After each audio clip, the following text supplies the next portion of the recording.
I decided to start a series called Surviving the Trauma.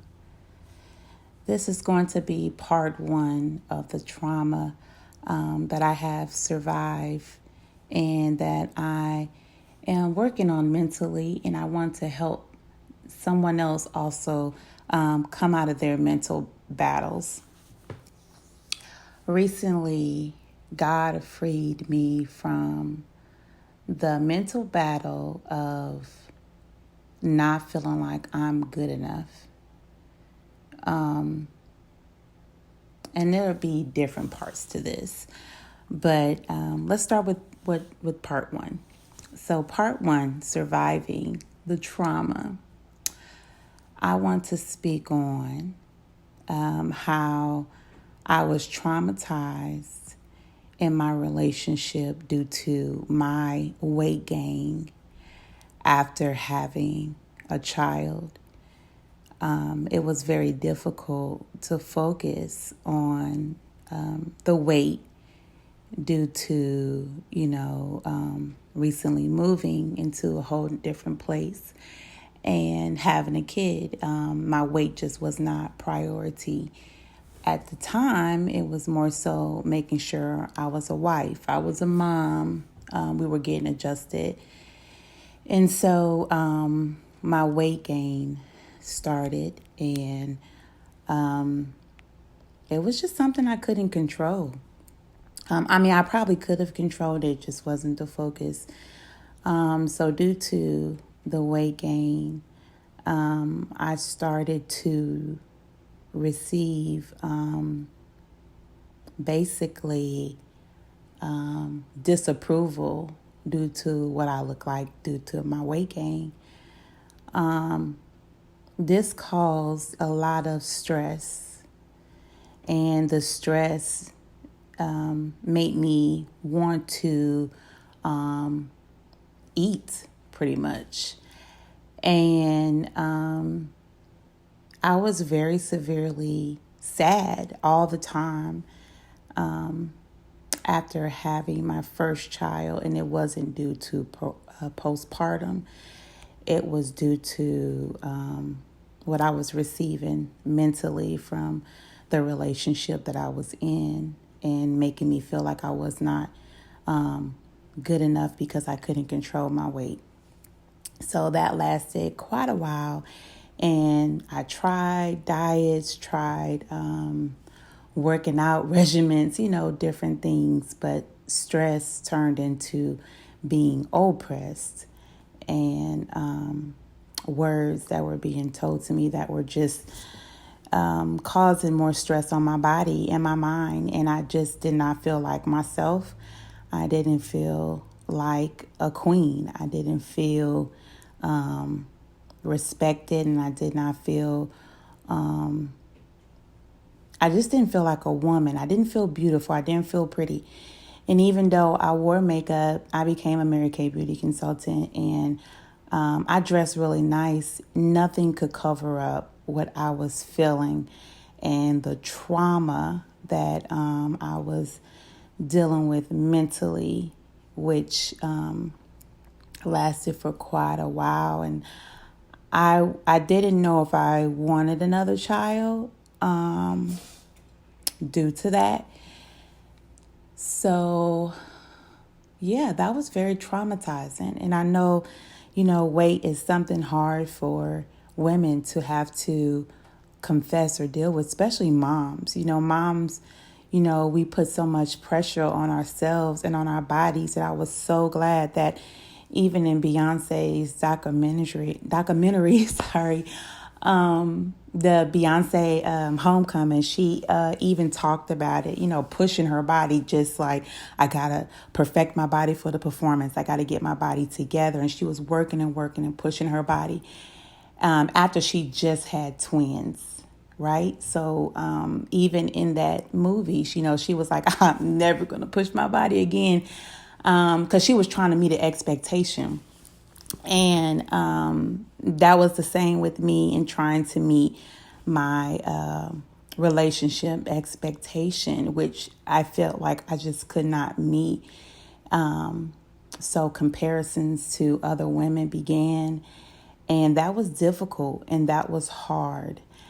And a few years later, as this mental breakdowns was happening, and it's so funny because women, we cover up, we know how to cover things up, and my family and friends didn't know what was going on with me mentally.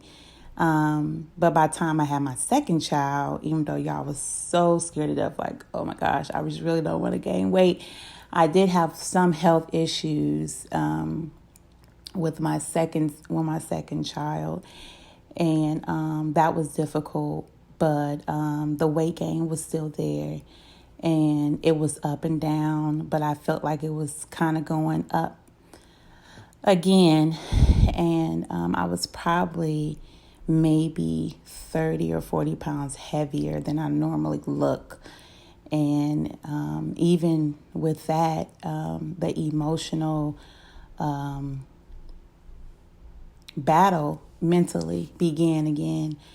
And because even though it never really left like that, it kind of died down a little bit. But after my second child, it began again, the stress and the feeling depressed about my weight and losing the weight to meet someone's expectation and look a certain way. And that's a lot of pressure on any woman. And I want to encourage women, do not do that.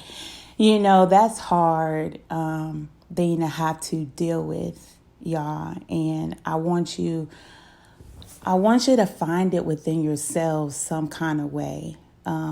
When you feel those feelings of not being good enough, or I'm on this weight journey and I'm not losing the weight fast enough, and I've had kids, or I'm not losing weight fast enough. And maybe you don't have kids, but you're just on this health journey, or maybe you're on a confidence journey and you just feel like I can't pull myself together.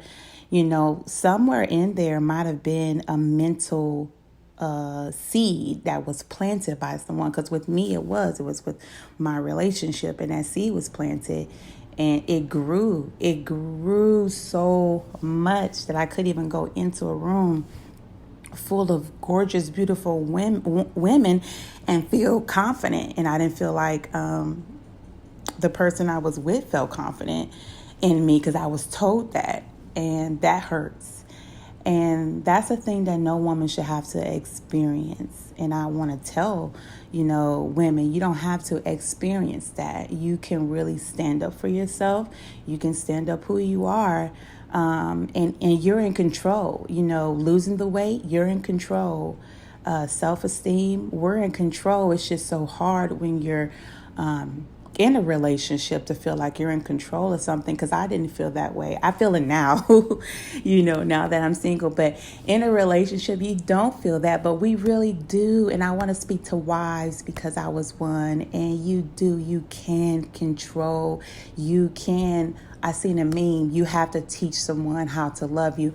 We can do that. I wish I would have taken that in my relationship and ran with it and let that grow and pluck out any negative seeds about myself, because you can teach someone how to love you by respecting yourself and standing for yourself. Now, we need to be healthy, of course, eat healthy, do healthy things, make healthy decisions, and everything. And we can control that. And even though I have control of it now, if I can go back, I would take my control back of saying, Joyua, you just had these kids. Doesn't matter, if something negative is constantly being said to you. You just try to be positive in this situation and do what you got to do.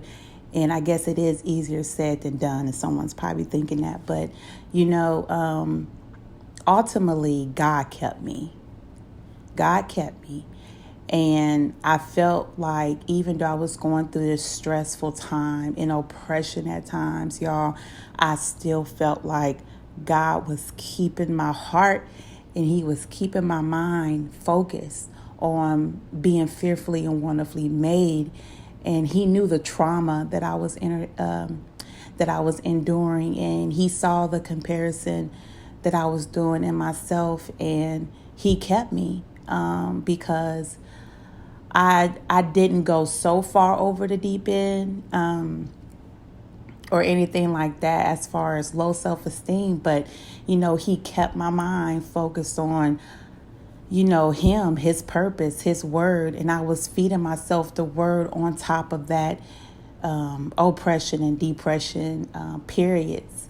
I was, reading that word, and I know that's what was keeping me, y'all, in my heart and in my mind. And I don't know what you're praying for.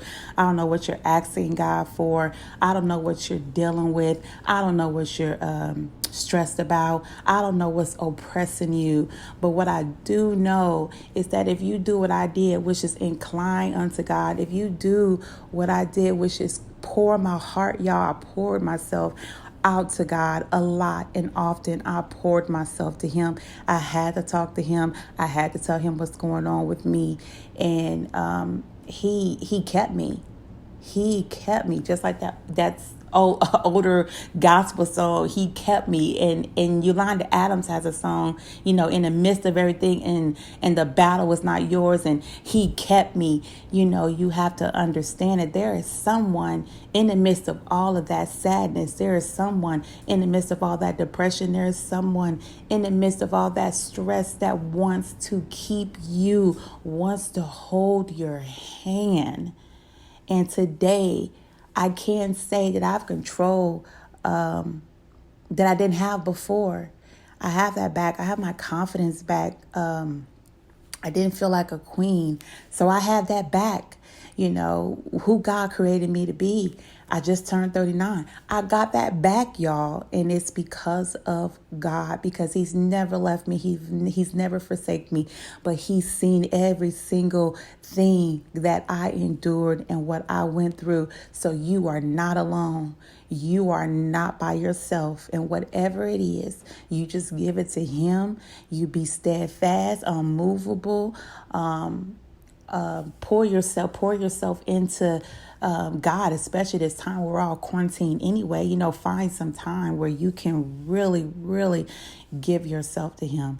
I know this recording is going longer than I expected, but I just really, really just wanted to touch and agree with someone, because I know we're living in a time where so many people don't feel like themselves, but God is the answer. He is the key, and no one can defeat you. No one can do anything about a person who has God and listens to God and leans on to God and trusts in him, and not lean onto your own understanding in all your ways, to acknowledge God. That is the only way to pull out of depression. It's the only way to pull out of oppression. It is the only way to have peace in your heart and peace in your mind, is to incline yourself to him. I just wanted to share some of my testimony and my story to let you know you are not alone, feeling not perfect, feeling like you're not meeting someone's expectation. You're dealing with words that are being spoken over your life that don't belong to you. It don't belong to you. It don't. The only thing that belongs to you is what God says. Make great choices, yes. But what belongs to you is what God says about you and what you say about yourself. What you say. Say what God said. Say what God said about you. So I'm going to have a part 2. I hope you were encouraged by this one. And this series is Surviving the Trauma. Surviving the trauma, because I have to help pull somebody out of it. I have to. That is my purpose. Motivational speaking, life coaching, mentorship. I did it. You do it. Let's work together for a better and brighter future for ourselves. One in which God has already, predestined you to have.